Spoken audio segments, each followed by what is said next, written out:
نعبد وإياك نستعين صراط الذين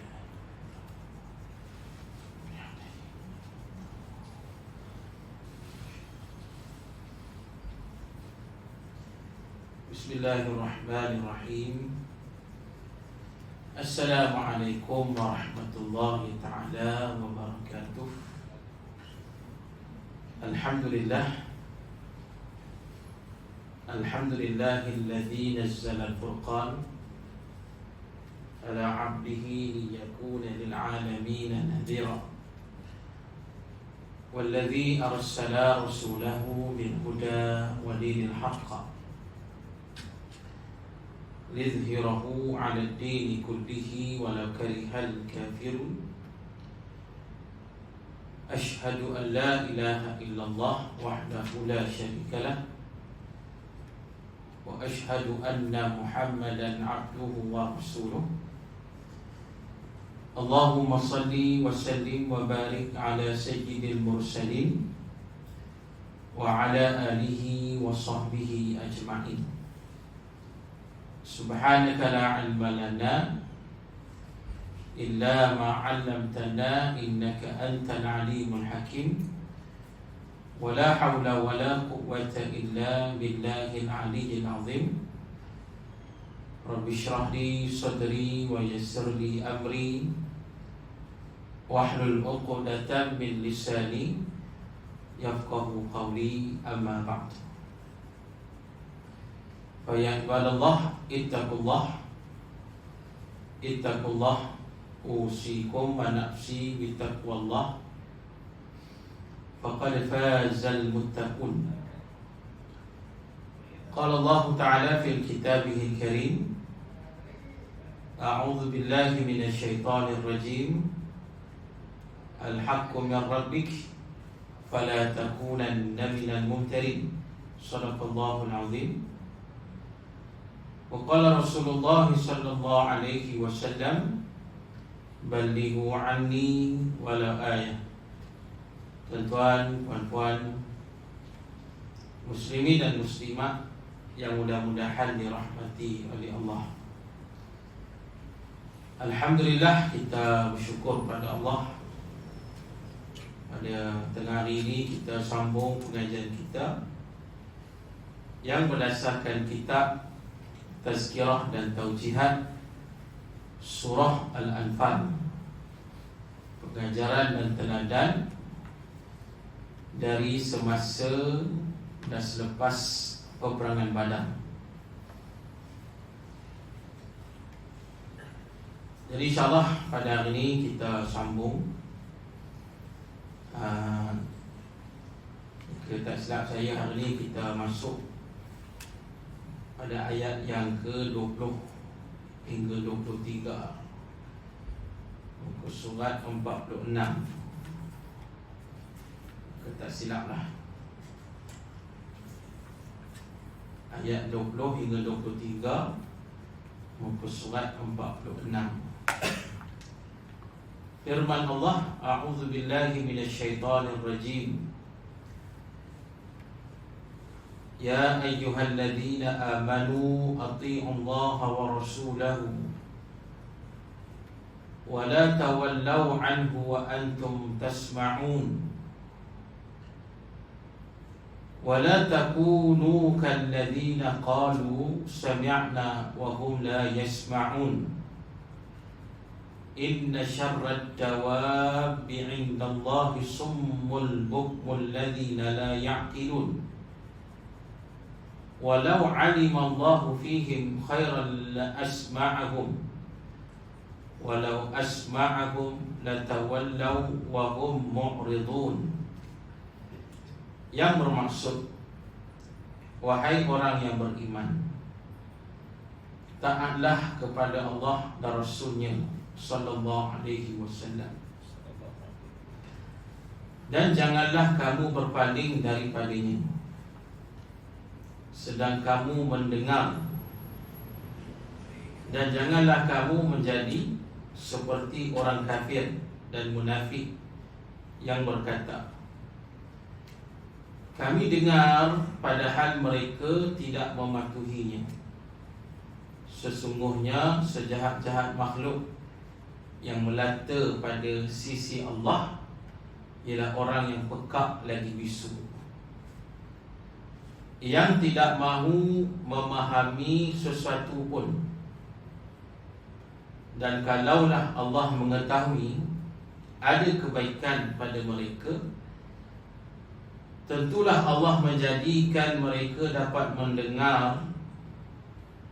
Dan kalau Allah menjadikan mereka dapat mendengar juga dengan keadaan yang demikian, nescaya mereka tidak menerimanya sambil memalingkan diri. Surah Al-Anfal ayat 20 hingga 23. Baik, katanya penjelasannya, menjadi suatu kewajipan kepada orang Islam mematuhi perintah Allah dan Rasulnya sallallahu alaihi wasallam. Tiada gunanya kita menganggap Allah sebagai Tuhan dan Nabi Muhammad sallallahu alaihi wasallam sebagai Rasul selagi kita tidak membuktikannya dengan ketaatan dan kepatuhan. Baik. Jadi ini kewajipan yang mutlak. Tidak boleh tidak, wajib taat kepada Allah dan wajib taat kepada Rasul sallallahu alaihi wasallam. Dalam apa keadaan sekalipun, seperti mana Nabi sallallahu alaihi wasallam memberi bai'ah kepada para sahabat. Di antara bai'ahnya as-sam'i wa ta'ah fil nasyad wal kasal. Dengar dan taat kepada Allah dan Rasul sama ada ketika rajin ataupun ketika malas.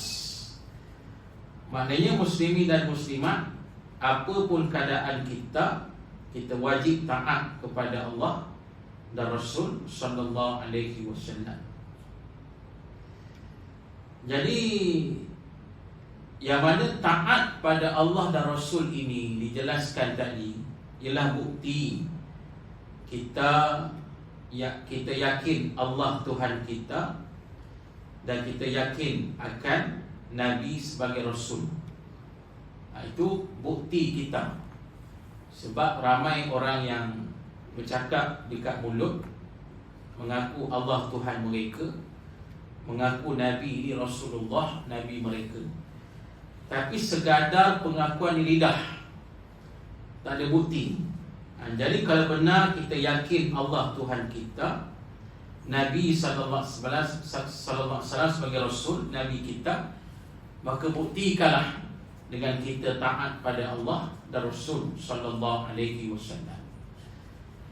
Dalam satu hadis yang diriwayatkan oleh Imam Al-Hakim, bagaimana satu hari ada satu rombongan yang datang bertemu dengan Nabi sallallahu alaihi wasallam.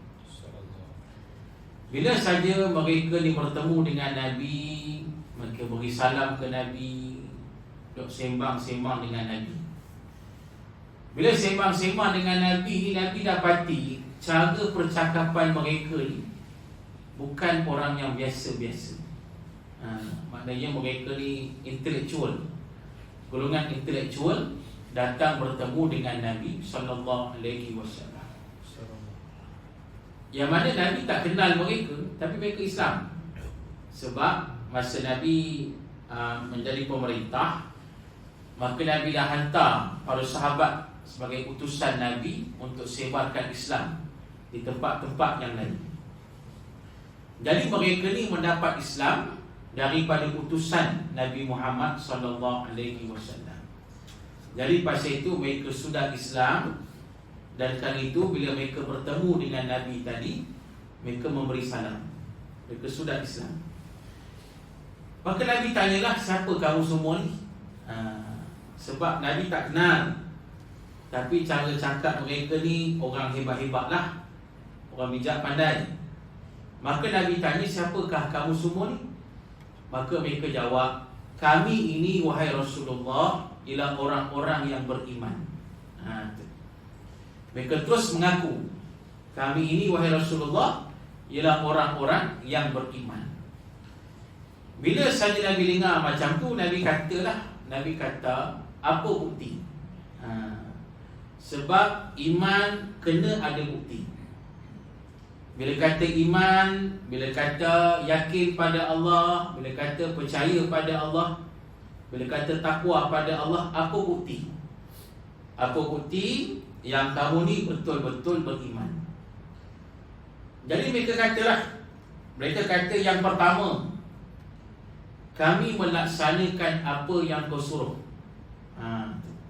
Nabi tanya, apa yang kau suruh? Mereka pun sebut beriman pada Allah, beriman kepada malaikat, beriman pada kitab, beriman pada Rasul, beriman kepada akhirat kiamat, dan beriman kepada qada dan qadar. Rukun iman kami buat. Okey, itu satu bukti kata beriman tu. Kami beriman dengan rukun iman 6 perkara tadi. Adapun bukti yang kedua, kami buat apa yang utusan kamu suruh. Sebab mereka ni Islam di tangan utusan Nabi SAW. Dari utusan Nabi ni menyuruh mereka melakukan beberapa perkara. Jadi kata mereka, kami buat ni yang utusan kamu suruh, wahai Rasulullah SAW. Maka Nabi tanya, apa yang utusan aku suruh buat?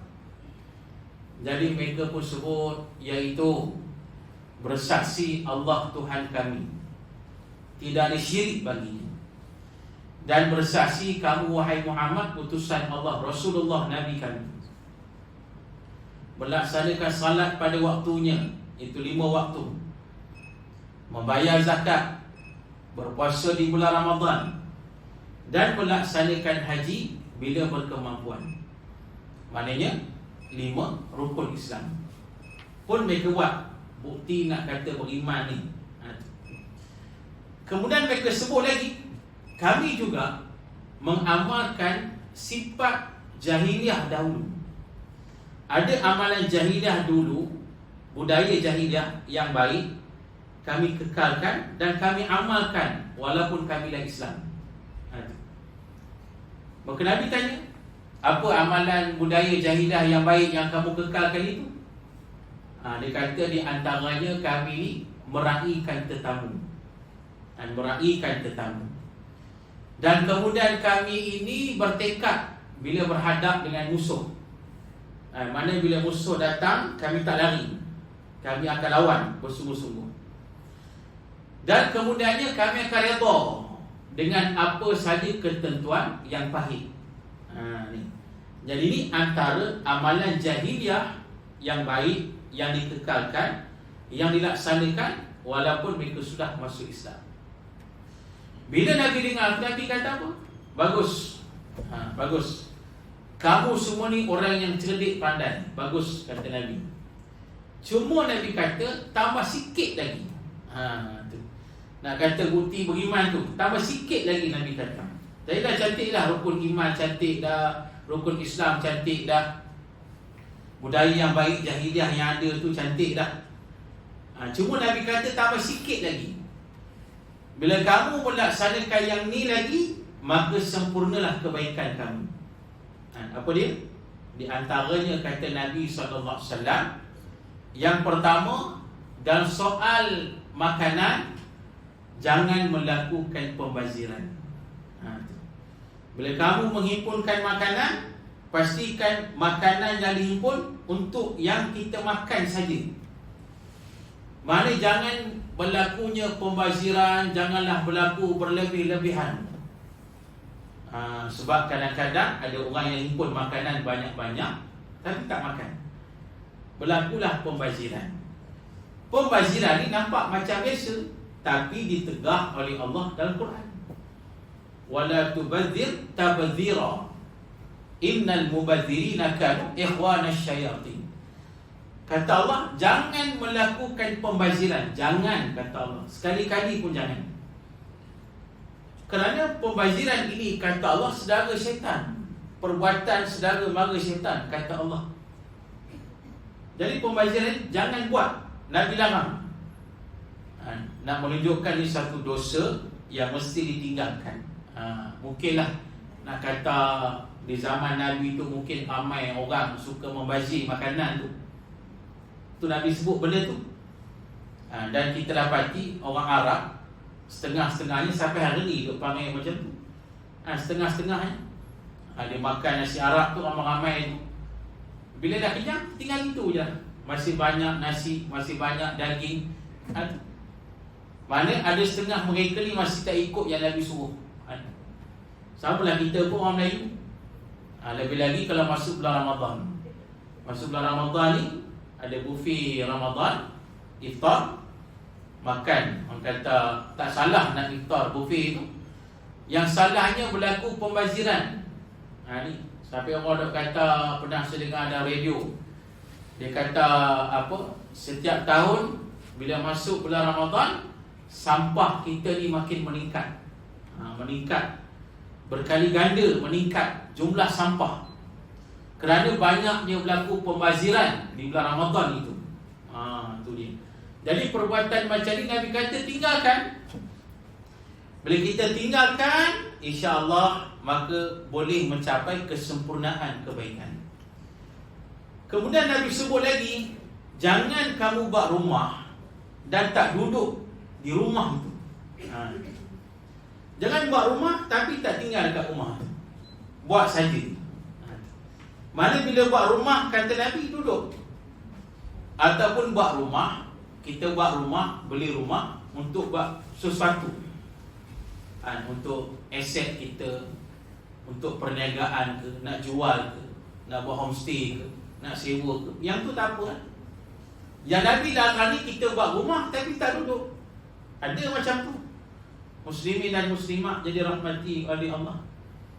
Ada dah rumah dah siap dah, tapi lepas tu tak teringin nak duduk. Mungkin kaya sangat pun, wallahu a'lam. Hari rumah tu terbiar macam tu. Maka perbuatan ini dilarang oleh Nabi SAW. Ini juga bentuk-bentuk pembaziran. Ni macam ada hadis yang lain, Rasulullah kata kita buat rumah ni, kita yang bagusnya 3 bilik. 3 bilik. Ini kalau keluarga kecil lah. 1 bilik, bilik utama mak ayah, bilik kedua anak laki-laki, bilik ketiga anak perempuan. Dan Nabi kata tak salah nak buat bilik yang keempat. Bilik yang keempat untuk tetamu. Boleh. Yang Nabi tak bagi bilik yang kelima, jika tidak ada keperluan. Tiba-tiba kita tambah bilik yang kelima. Yang bilik kelima ni tak ada keperluan pun. Mungkin hobi nak buat bilik banyak. Tu. Buat bilik yang kelima. Yang tu dilarang oleh Nabi SAW. Pasal apa? Berlaku pembaziran. Melainkanlah kalau kita ni ada anak ramai, adik-beradik ramai, itu lain cerita lah. Ada kegunaan, kalau betul boleh guna, perlukan 10 bilik pun tak apa. Ni. Yang ni tak ada apa kegunaan pun, saja nak buat. Maka perbuatan ini dilarang oleh Nabi SAW. Jadi muslimin dan muslimat, pokoknya disebut tadi, bila Nabi kata buat semua ni, maka sempurnalah kebaikan kamu. Yang kita nak fokuskan pada hadis ini, bukti tadi. Sebab sahabat ni mengaku beriman, jadi apa bukti? Maka dibuktikan yang disebut tadi. Macam itulah kita dan kitab disebut tadi. Bila kita mengaku Allah Tuhan kita, mengaku Nabi SAW Rasul kita Rasulullah, maka kena buktikan dengan taat kepada Allah dan taat kepada Rasul sallallahu alaihi wasallam. Baik, seterusnya. Samalah dengan ketaatan pada ibu bapa. Kerana tiada nilai pengakuan seorang anak tentang ibu dan ayahnya, melainkan anak itu melaksanakan segala permintaannya dengan penuh ketaatan. Jelas tu.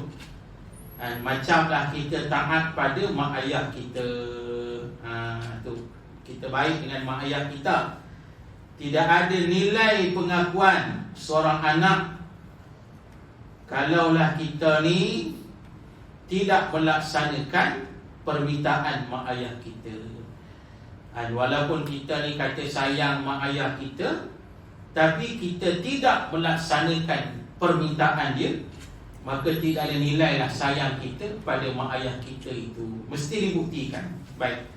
Ayat ini Allah menekankan agar orang Islam tidak hanya bercakap sahaja mengaku Allah sebagai Tuhan, tetapi mestilah membuktikannya.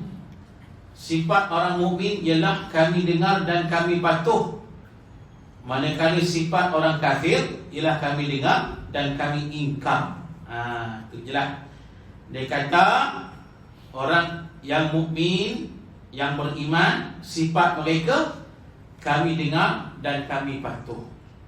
Kami mendengar segala perintah dari Allah dan Rasul sallallahu alaihi wasallam dan kami patuh. Maksud kami patuh ni, kami laksanakan segala yang diperintahkan oleh Allah dan Rasul sallallahu alaihi wasallam. Sebab inilah antara janji kita. Kita salat, inna salati wa nusuki wa mahyaya wa mamati lillahi rabbil alamin. Ini janji ini depan Allah. Sesungguhnya salat aku, ibadat aku, hidup aku dan matiku ialah kerana Allah. Mana ini janji kita, mana kita buat kerana Allah seluruhnya, mana kita tunduk dan patuh pada Allah. Bahkan ulama kata bila kita melafazkan syahadah, dua kalimah syahadah, ini juga menunjukkan janji kita pada Allah dan Rasul sallallahu alaihi wasallam. Janji kita nak sembah pada Allah, tak syirik pada Allah. Janji kita nak mengikut Rasul sallallahu alaihi wasallam. Muslimin dan muslimat, kita kena peringat dalam hadis Nabi sallallahu alaihi wasallam. Nabi menjelaskan pada kita, la ma yanqudullah wa ahda rasuli illa sallallahu alaihim aduwwan min ghairihim fa akhadhu ma ba'da ma fi aydihim. Atau kama qala Rasulullah sallallahu alaihi wasallam. Nabi jelaskan pada hadis ini, bila saja kita melanggar janji Allah dan Rasul, kita langgar janji Allah dan Rasul, maknanya kita ingkar. Duk dengar dah perintah Allah ni, tapi ingkar, tak nak buat. Kita berpaling dari perintah Allah, buat dosa ke, buat maksiat ke, gitulah. Maka akibatnya Nabi kata apa yang berlaku? Akibatnya musuh kita jadi kuat. Ini bala ni. Balanya berbentuk musuh-musuh Islam jadi kuat, dan menyebabkan musuh Islam ni berjaya merampas apa yang ada pada umat Islam. Itu berat. Mana musuh jadi kuat, akhirnya mereka menguasai kita. Akhirnya mereka merampas apa yang ada pada kita. Kekayaan umat Islam dirampas, kata harta benda umat Islam dirampas, habis semua nak dirampas. Pasal apa jadi macam tu? Pasal orang Islam melanggar janji dengan Allah dan Rasul sallallahu alaihi wasallam. Macam kalau kita baca surah Al-Isra. Surah Al-Isra ayat yang kelima, ada ayat tentang peperangan yang berlaku pada zaman dulu lah. Ayat ni Allah nak cerita tentang yang berlaku pada Bani Israel. Sebab pada masa itu Bani Israel ni kira mereka dah lupa diri. Ini cerita ni lepas habis zaman Nabi Musa, habis zaman Nabi banyak dah. Jadi Bani Israel ni yang ada pada masa itu, mereka ni sudah berpaling daripada Allah, tak nak ikut perintah Allah, buat dosa, buat kejahatan, buat maksiat. Nabi-nabi yang ada mereka tak nak ikut dah. Rasul-rasul yang ada dok ajak beriman, dok ajak taubat, mereka tak nak beriman, tak nak ikut. Mereka buat dosa lah, berterusan. Jadi nak ada Nabi Allah ni peringatkan pada mereka, jangan buat macam ni.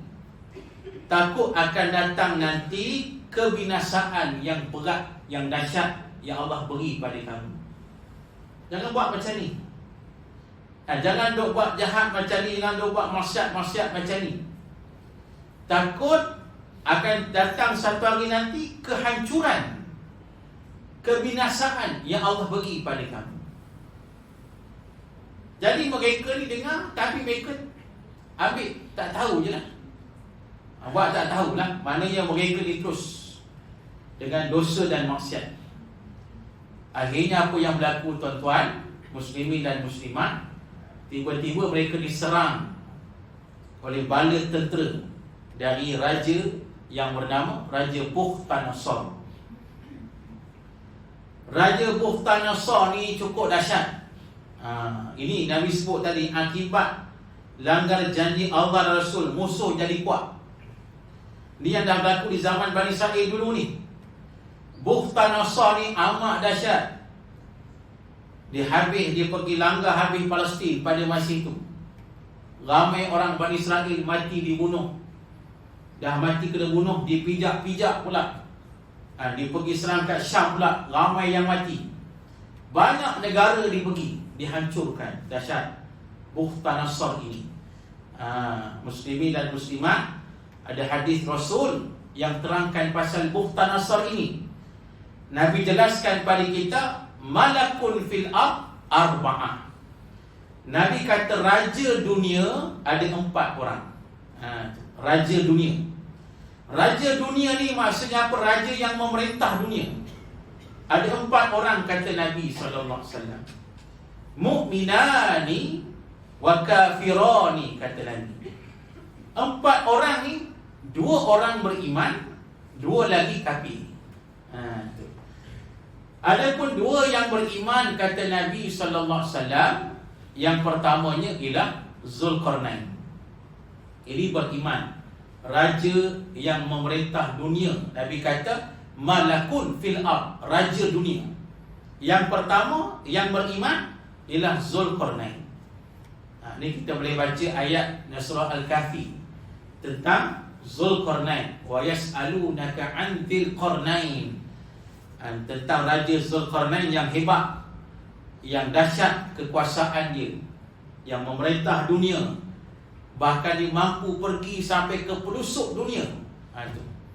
Daripada hujung dunia ke hujung dunia boleh berjalan dia. Zulkarnain ni dahsyat. Jadi muslimin dan muslimat, dan dia beriman pada Allah, dia taat pada Allah. Itu yang pertama. Yang kedua kata Nabi SAW, yang beriman dan raja dunia yang beriman yang kedua, iaitulah Nabi kata Nabi Allah Sulaiman alaihissalam. Nabi Allah Sulaiman raja, Nabi dan Rasul. Jadi raja yang agung, memerintah dunia. Dalam Al-Quran sebanyak 17 kali ayat tentang Nabi Allah Sulaiman Allah ulang. Dan surah An-Namli ada, dan surah Sad ada, dan surah Sabah ada.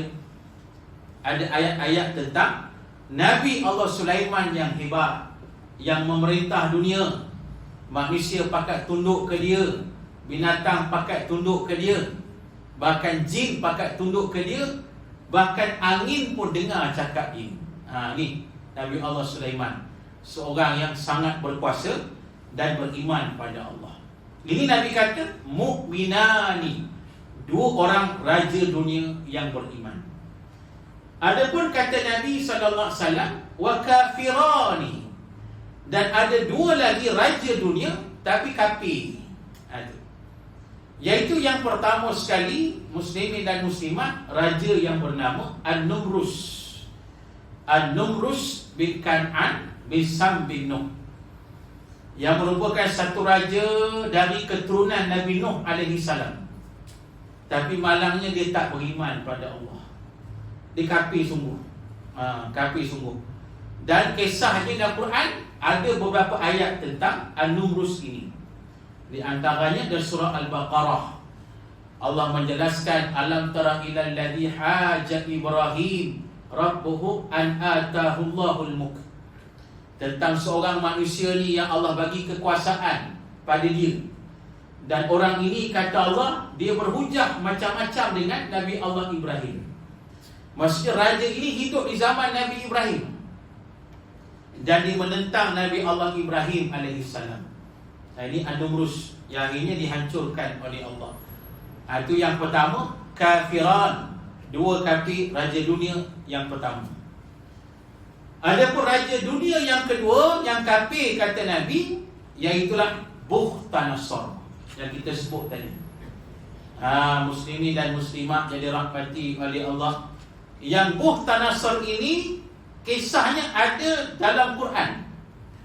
Namanya tak ada dalam Quran, tapi kisahnya ada. Ini di antaranya satu kisah yang termaktub dalam surah Al-Baqarah tentang Bukhtanasar ini menghancurkan Baitul Maqdis. Ini kejahatan dia. Yang keduanya kisah dalam surah Al-Isra tadi, ayat yang kelima. Dia pergi serang Bani Israel, dihancurkan Bani Israel sehancur-hancurnya. Jahat. Dia bunuh para Nabi dan Rasul, dia bunuh orang-orang yang menghafal kitab Taurat dan sebagainya. Ini Bukhtanasar. Yang kita nak sebut tadi, kenapa jadi macam tu? Kerana Bani Israel telah berpaling daripada Allah dan Rasul. Bila saja mereka berpaling daripada Allah dan Rasul, datang kebinasaan. Kebinasaan macam mana? Musuh jadi kuat. Bukhtanasar jadi kuat, menyebabkan Bukhtanasar menghancurkan mereka. Habis. Macam itulah kita akhir zaman ni. Nabi dah sebut dalam hadis tadi. Nabi kata kalau orang Islam melanggar janji dengan Allah dan Rasul, maka menyebabkan musuh Islam jadi kuat. Dan menyebabkan mereka boleh merampas apa yang ada pada kita. Kekuatan kita dirampas, ilmu kita dirampas, harta benda orang Islam habis dirampas, segalanya dirampas, habis. Kenapa jadi macam tu? Kerana kesilapan orang Islam sendiri, yang melanggar janji Allah dan Rasul sallallahu alaihi wasallam. Jadi pasal itu kembali pada asas kita. Allah sebut tadi, orang yang beriman dia mesti dengar dan taat. Jangan jadi macam orang ingkar kafir tadi, dengar perintah Allah tapi ingkar. Ini tak betul. Baik. Seterusnya, Perang Badar merupakan perang yang pertama dalam Islam. Dari awal lagi Rasulullah sallallahu alaihi wasallam telah mentarbiah orang Islam agar menjadi manusia yang taat pada perintah Allah dan Rasulnya. Allah memerintahkan bukan sekadar untuk taat, bahkan jangan berpaling dari kebenaran yang telah mereka kecapi. Dengan ini dapat dikatakan bahawa Allah menggunakan pelbagai kaedah untuk mendidik para sahabat untuk jadi hamba-hambanya yang taat, sehingga diturunkan surah yang khusus untuk memperbetulkan sikap dan cara berfikir mereka. Hasilnya para sahabat memiliki keimanan yang tinggi, sehingga menyebabkan mereka mempunyai sifat ketaatan dan kepatuhan yang tinggi. Itu dijelaskan. Yang pertama, Perang Badar, perang yang pertama dalam sejarah Islam. Itu awal-awal lagi Nabi SAW mentarbiah orang Islam supaya taat pada Allah dan Rasulnya sallallahu alaihi wasallam. Bahkan diajar supaya jangan berpaling.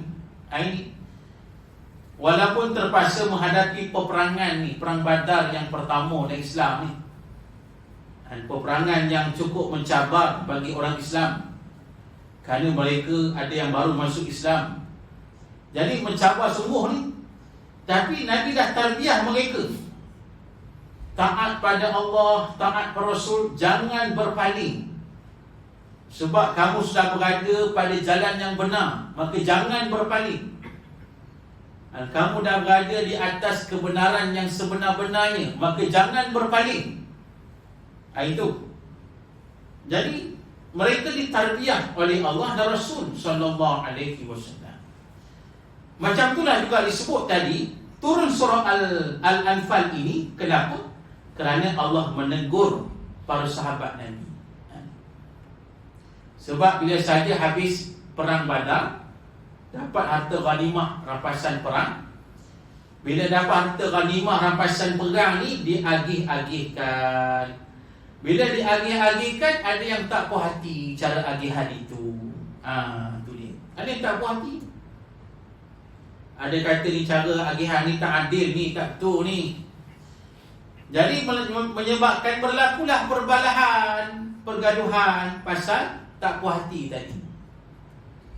Maka akhirnya sikap mereka ni ditegur oleh Allah. Allah turunkan surah ini menegur mereka. Ni.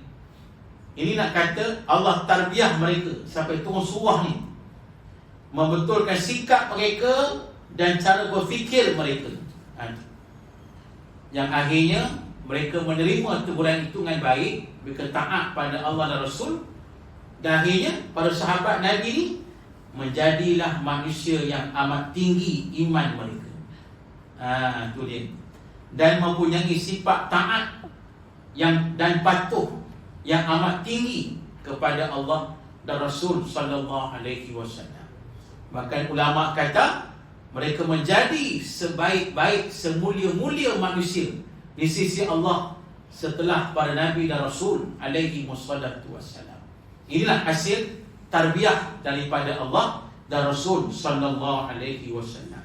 Jadi tuan-tuan muslimin dan muslimat, insya-Allah cukup sekali itu. Kita akan sambung kuliah kita ni pada bulan depan. InsyaAllah masih lagi kita membicarakan ayat 20 hinggalah ayat 23 surah Al-Anfal. Jadi marilah kita tangguhkan dengan membaca tasbih kafarah dan suratul Asr.